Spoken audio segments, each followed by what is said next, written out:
راين تحرك حبيبي.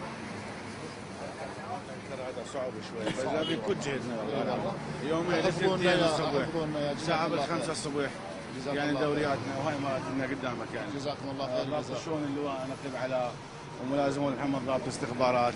بارك الله فيك. وقاعد نجولة على بارك الله فيك. هل تسوون اذا اجتكم فرد معلومه او شيء تسووا لكم فرد زرقاء داخل الحي لمداهمه او تفتيش؟ نعم سيدي المعلومه. اذا شفتوا حركه غير يعني طبيعيه المعلومه خلال دقائق نتعامل وياها.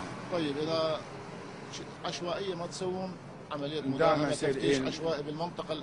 نعم سيدي المحله ما نخليها هذا. اي لا تخاف دائما نزل. هاي التوجيهات اللي احنا يعني محله مثلا ما نقدر عليها، مثلا ناخذ لنا دقيقتين ثلاثه عفناها رحنا على حي الصناعي رجعنا على المكان الثاني هذا اسبوع سرقناه. وسيطرات متحركه ايضا عندنا. سيطرات مفاجئه يمكن تجي عن طريق ست بس نسبح منها دائما يعني.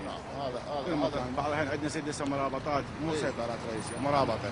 نعم. كل ساعه ساعتين تنزل ربع ساعه للشارع تفتيش كل شارع يخفض. هو هذا بعدين نفتح تمشي حالة السير. بشرتني بخير بشرتني. اي والله ان شاء الله. لانه الخطه اللي حطيناها الظاهر ماشيه يعني. اي ان شاء الله. قضيه السيطرات المتحركه والكمائن نعم. والمداهمات العشوائيه. مفاجئ عدونا يعني خليه يحتار بينا يعني. هو هذا اسلب منا الظرف الامن لا تخليه يامن. ما يخليه يامن ابدا. ويتصرف على كيفه. ان شاء الله بهمتكم بهمه رجال مخلصين. ان شاء الله. هلا السلام عليكم. الله يبارك فيك ان شاء الله. مرحبا بك ها؟ لا لا المواطن حبيت اسلم عليك.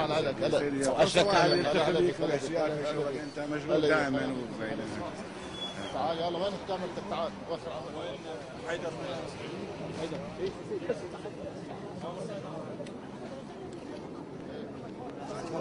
الكاميرا بدي اروح اجيبها صح. حيدر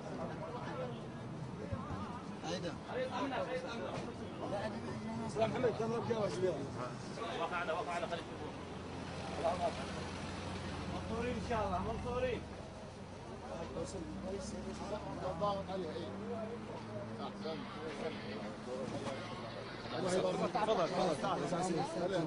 يلا ريد نروح.